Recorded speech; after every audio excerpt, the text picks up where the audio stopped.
আসসালামু আলাইকুম, সবাই ভালো আছেন? আচ্ছা, আমাদের ওসি স্যার মাত্র 3 দিন হয়েছে জয়েন করেছে, সাদেজুল ইসলাম স্যার। স্যার এসেই থানার আমূল পরিবর্তনের জন্য চেষ্টা করছে। স্যার যেহেতু এখানে দীর্ঘদিন চাকরি করেছে, এখানকার অপরাধ কি হয় এবং এই অপরাধগুলো কিভাবে দমন করা যায় স্যার খুব ভালোভাবে জানেন। স্যার সেইভাবে আমাদের নির্দেশনা দিচ্ছেন, আমরা সেইভাবে কাজ করছি। স্যারকে আপনারা সহযোগিতা করবেন, আমাদেরকে সহযোগিতা করবেন। আপনাদের এলাকার যে কোনো সমস্যা সমাধানে আমরা দৃঢ় প্রতিজ্ঞাবদ্ধ।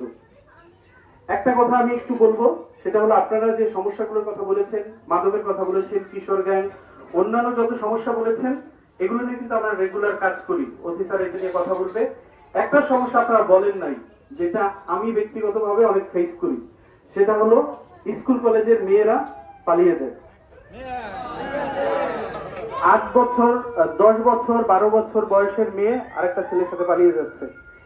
12 বছরের একটা মেয়ে চলে যাচ্ছে একটা নেশাখোর ছেলের সাথে, এবং সেই মেয়েটাকে উদ্ধার করতে আমাদের যে কি কষ্ট পেতে হয়, এটা যারা আমার সাথে বিভিন্ন সময়, এখানে অনেকে, আমি নাম বলছি না, এটা উদ্ধার করাটা আমাদের জন্য খুব কষ্ট হয়ে যায়। বিনীতভাবে আপনাদের কাছে এই অনুরোধটা আমার থাকবে, আপনাদের ছেলেমেয়েরা কাদের সাথে ফোনে কথা বলে, স্কুল শেষে কোথায় যায়, কার সাথে যোগাযোগ করে, এটা খেয়াল রাখবেন। আপনাদের মেয়েরা যখন চলে যায় কি কষ্ট হয় উদ্ধার করতে, এবং এই মেয়েটাকে পরবর্তীতে স্বাভাবিক জীবনে ফিরিয়ে আনাটা খুব কষ্ট। কিন্তু আমার অনুরোধ, আপনারা আপনাদের ছেলে মেয়েদের প্রতি অনেক দৃষ্টি দিবেন।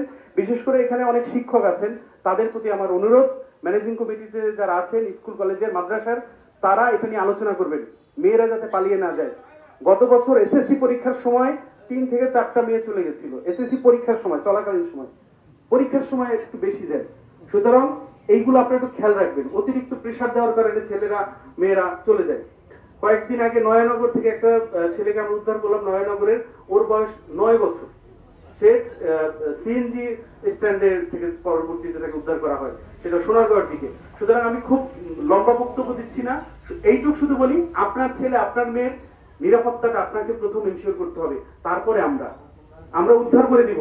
কিন্তু যাতে উদ্ধার না করা লাগে সেজন্য আপনারা চেষ্টা করবেন, আমাদেরকে তথ্য দিবেন। সবাইকে অনেক ধন্যবাদ। ওসি স্যার আছেন, গুরুত্বপূর্ণ কথা বলবেন। স্যার এই বৃষ্টি উপেক্ষা করে আসছে শুধু আপনাদের কথা শোনার জন্য, আপনাদের এলাকায় কিভাবে আরো ভালোভাবে কাজ করানো যায় সেই জন্য। সবাইকে অনেক ধন্যবাদ, ভালো থাকবেন সবাই।